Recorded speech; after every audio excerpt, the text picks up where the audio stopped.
নাইজেরিয়ার দক্ষিণ পূর্বাঞ্চলীয় ইমো রাজ্যে সশস্ত্র হামলাকারীদের গুলিবর্ষণে অন্তত ৩০ জন যাত্রী প্রাণ হারিয়েছেন। মানবাধিকার সংস্থা অ্যামনেস্টি ইন্টারন্যাশনাল শুক্রবার এক বিবৃতিতে তথ্য নিশ্চিত করে। হামলার সময় আক্রমণকারীরা ২০টিরও বেশি গাড়ি ও ট্রাক জ্বালিয়ে দেয়।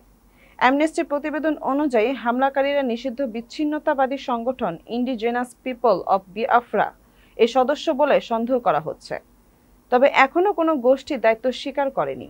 গত বৃহস্পতিবার ৪টার দিকে ৩টি দলে ভাগ হয়ে হামলাকারীরা মহাসড়কে ব্যারিকেড দেয় ও এলোপাথারি গুলি চালায় এবং পরে যানবাহনে আগুন ধরিয়ে দেয় বলা হয়েছে পুলিশের বিবৃতিতে। নাইজেরিয়ার দক্ষিণ পূর্বাঞ্চলে বিচ্ছিন্নতাবাদী গোষ্ঠীগুলোর সক্রিয়তা বেড়েছে, যারা স্থানীয় সম্প্রদায়ের স্বায়ত্তশাসনের দাবিতে সহিংস কর্মকাণ্ড চালাচ্ছে। আইপিওবি এর আগেও সরকারি স্থাপনা ও নিরাপত্তা বাহিনীর লক্ষ্যবস্তুতে হামলা চালিয়েছে। এ ঘটনায় আঞ্চলিক নিরাপত্তা নিয়ে নতুন করে উদ্বেগ তৈরি হয়েছে।